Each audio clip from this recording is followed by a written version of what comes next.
അതിപ്പോ എന്നാ വിളിക്കത് അറിയില്ല എന്ത് ഇപ്പോഴായിരിക്കും. അയ്യോ ലീലയുടെ കാല് ഉണ്ടായിരുന്നു അമ്മ. ഞാൻ റെക്കോർഡിങ് ഉണ്ട്. പിടിച്ചോ? ഇല്ല ഇങ്ങോട്ട് ഒരു മയമില്ലാണ്ട് കയറി വന്നേ. അതിന് ഒരു മയമില്ലാണ്ട് കയറി വന്ന്.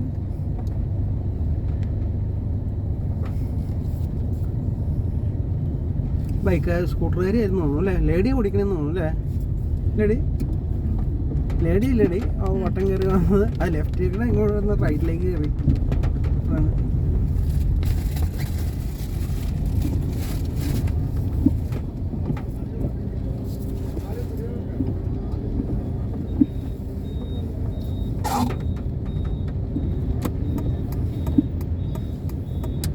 ടൂ വീലറുകാർ ഓരോരുത്തരുടേതായ നിയമങ്ങളല്ല. ആ പുള്ളിക്കാരത്തി പണി തന്നേനെ.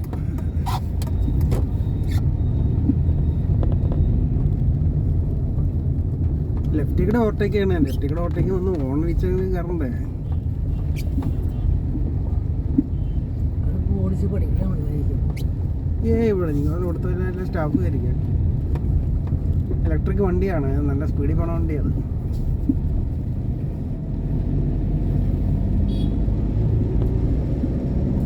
Electric two വീലറാണ്. ഗ്യാപ്പ് ഉണ്ടായിരുന്നു തോന്നുന്നു അല്ലേ?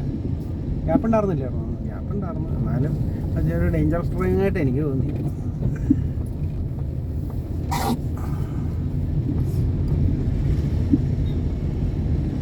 അങ്ങനെ കയറുന്നതിന് കുഴപ്പമില്ല. അന്നേരം നമ്മളൊന്ന് ഓൺ അടിക്കണം. ഇപ്പോൾ ലെഫ്റ്റിൽ നിന്ന് കയറുമ്പോൾ നമ്മളൊന്ന് ജസ്റ്റ് ഓൺ അടിച്ചു കൊടുക്കണം. ഞാൻ കയറാറുണ്ടല്ലേ എറണാകുളത്തൊക്കെ ലെഫ്റ്റിൽ കൂടെ കയറേണ്ടവരില്ല. അപ്പോൾ നമുക്ക് എറണാകുളത്ത് പിന്നെ ഓൺ അടിക്കേണ്ട കാര്യമില്ല. പക്ഷേ എറണാകുളം അല്ലാത്തൊരു സ്ഥലത്ത് നമ്മൾ ലെഫ്റ്റിൽ കൂടെ കയറുകയാണെങ്കിൽ ഓൺ അടിക്കണം. കാരണം എറണാകുളത്ത് എപ്പോഴും ആളുകൾ അലേർട്ടായിരിക്കും ലെഫ്റ്റിൽ കൂടെ അവൻ്റെ ഓട്ടോ ടൂ വീലറുകാരെ പറ്റി.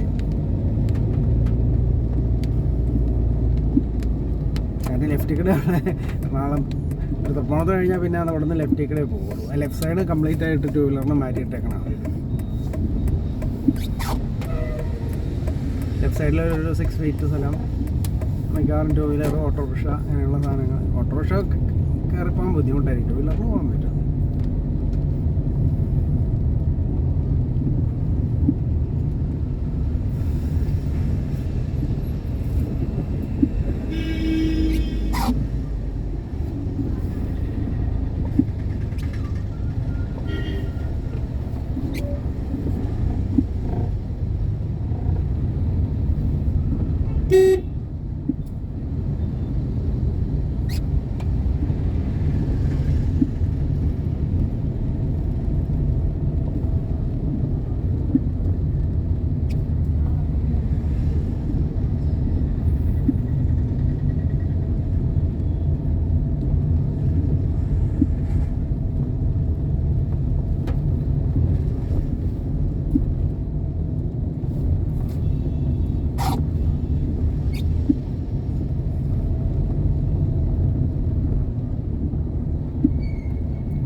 പറ്റുമോ?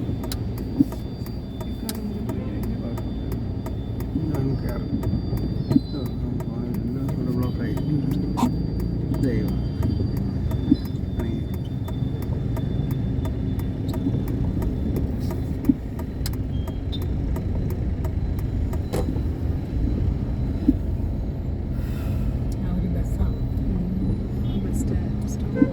ബസ് സ്റ്റോപ്പ് ഇവിടെയാണ്.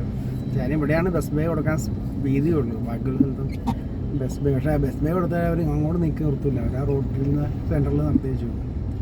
അങ്ങോട്ട് നീക്കി ആളെ ഇറക്കുകയാണെങ്കിൽ കുഴപ്പമില്ല. ബസ് ബേ കൊടുത്തേക്കണം അവർ ഒതുക്കി സൈഡിൽ വണ്ടി ആളെ കയറ്റി ഇറക്കാൻ വേണ്ടി. പക്ഷേ അവർ അങ്ങനെ ചെയ്താൽ സ്പേസ് ഉണ്ട്. അങ്ങോട്ട് ഇതിലേക്ക് വണ്ടിക്ക് പോകാനുള്ള സ്പേസ് ഉണ്ട്.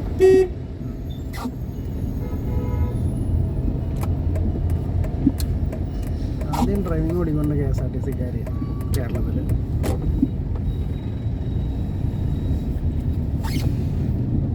വിദേശ രാജ്യങ്ങളിലൊക്കെ നമ്മൾ ഇത് ഓടിക്കണവർക്ക് പിന്നെ ഇടയ്ക്കിടയ്ക്ക് ക്ലാസ്സുകൾ അറ്റൻഡ് ചെയ്യണം.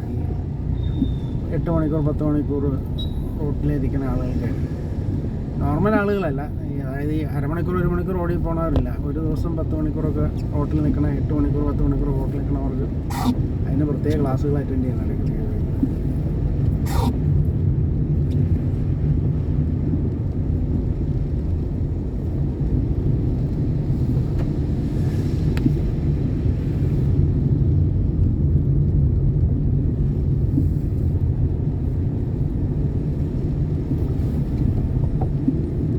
ഇന്ത്യയിലെ ഡ്രൈവിങ്ങും മറ്റ് വിദേശ രാജ്യങ്ങളിലെ ഡ്രൈവിങ്ങിൽ വ്യത്യാസം വെച്ചപ്പോൾ വിദേശ രാജ്യങ്ങളിൽ പോവുകയാണ്, ഇപ്പുറത്തെ ലൈൻ ക്ലിയർ ആയാൽ മാത്രമേ ആൾ ഇങ്ങോട്ട് കയറുള്ളൂ.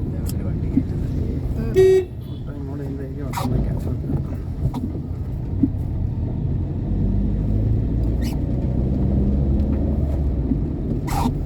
ഇങ്ങനെ നമ്മൾ ലൈൻ പോകുമ്പോൾ ഇപ്പുറത്തെ ലൈൻ ഫ്രീ ആയാൽ മാത്രമേ ലോകത്തെ ഏത് രാജ്യത്തും റൈറ്റ് സൈഡ് ലൈറ്റ് ട്രാഫിക്കിലേക്ക് കയറുള്ളൂ. നമ്മുടെ ഇവിടെ അങ്ങനെയല്ല, കയറും മറ്റവൻ ചവിട്ടിക്കോട്ടെ, ഇല്ലെങ്കിൽ ഇടിക്കുക എന്നുള്ള രീതിയിലാണ് നമ്മുടെ ആളുകൾ ഉള്ള ഇത്.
ഇങ്ങോട്ട് കയറ്റിക്കൊണ്ട് വന്നു, ഞാൻ നന്നായിട്ട് ഓടിച്ച് ഒരുത്തൻ ബാക്കിൽ നിന്നേ ആ സമയത്ത് ബാക്കിൽ 2 കണ്ണു ഒരുത്തൻ മൂച്ചെടുത്തൊരു ഹീറോ ഹോണ്ട സ്പ്ലെൻഡറുകാരൻ, എൻ്റെ പഴയ സ്പ്ലെൻഡറില്ല അതായിട്ട് ഒരുത്തൻ, അതാ ഞാൻ ഓണടിക്കുക.